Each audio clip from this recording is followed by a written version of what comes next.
આજે આમ આદમી તરફથી જે અમે આવેદનપત્ર આપી રહ્યા છીએ એની અંદર અમુક એવા મુદ્દાઓ છે જે ખરેખર આઝાદ ભારતના તમામ ભારતીયોને એમના બાળકોને મળવું જોઈએ। આઝાદી એટલે ખાવાની પીવાની આઝાદી નહીં, શિક્ષાની આઝાદી હોવી જોઈએ, સ્વાસ્થ્યની આઝાદી હોવી જોઈએ અને એમના હક એમના અધિકારને સ્વતંત્રતાએ મેળવી શકે એવી આઝાદી હોવી જોઈએ। આપની સમક્ષ હું અમારા અમુક પોઈન્ટ્સને રજૂ કરું છું।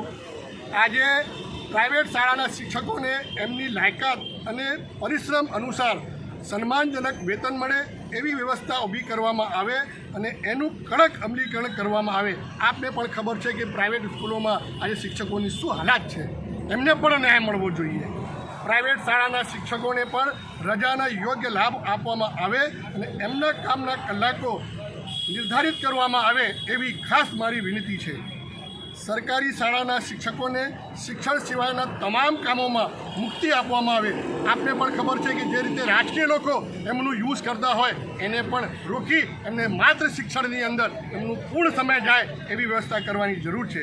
રાજ્યની તમામ સરકારી શાળાઓમાં ખાલી પડેલી શિક્ષકોની જગ્યા તાત્કાલિક ભરીને TET પાસ બેરોજગાર શિક્ષકોને ન્યાય આપવામાં આવે તેમજ વિદ્યાર્થીઓને પૂરતા શિક્ષકો ફાળવવામાં આવે।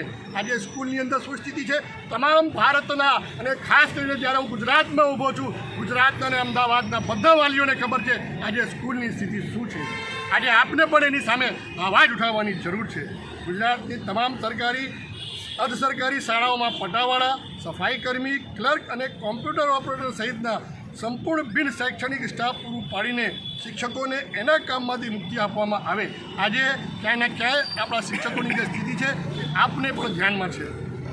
ગુજરાતની તમામ સરકારી શાળાના ચિત્ર, સંગીત, વ્યાયામ અને કોમ્પ્યુટર શિક્ષકોની ભરતી કરીને ક્ષેત્રના શિક્ષકોને ન્યાય આપવામાં આવે તેમજ બાળકોમાં કૌશલ્યનો વિકાસ કરવામાં આવે જે ભવિષ્યમાં એમના માટે બહુ ફળરૂપ થઈ શકે છે। જ્ઞાન સહાયક યોજના તેમજ પ્રવાસી શિક્ષક યોજના જેવી છેતરપિંડી આપને પણ ખબર છે કે આ શું કરી રહ્યા છે એના નામે એ બંધ કરવાની જરૂર છે। જૂની પેન્શન યોજના લાગુ કરી તમામ શિક્ષકોને એ લાભ મળવો જોઈએ। ફિક્સ પેની અવિચારિક પ્રથા બંધ કરીને શિક્ષકોને પ્રથમ દિવસથી જ કાયમી ગણવામાં આવે એવી મારી આપને વિનંતી છે કલેક્ટર સાહેબ। વર્ષોથી અટકી પડેલી બદલીઓ તાત્કાલિક શરૂ કરીને શિક્ષકોને બદલીનો લાભ આપવામાં આવે તેમજ બદલીના નિયમો અને પ્રક્રિયા સરળ તેમજ ઝડપી બની આવે એવી તમામ અમારી રજૂઆત આમ આદમી પાર્ટી તરફથી અમે કલેક્ટરશ્રીની રજૂઆત કરવા જઈ રહ્યા છીએ। કલેક્ટરશ્રીને ફરીથી મારી વિનંતી છે કે આને ડસ્ટબિનમાં ના નાખી આની અમારા ઓફિસના એડ્રેસે જે પણ આપના માધ્યમથી જવાબ અપાઈ શકાય એ જવાબ આપી અને દેશને, ગુજરાતને અને અહીંયાના વિદ્યાર્થીઓને શિક્ષક દિવસના નિમિત્તે એમને ન્યાય મળે એ જ અપેક્ષા સાથે બનું છું।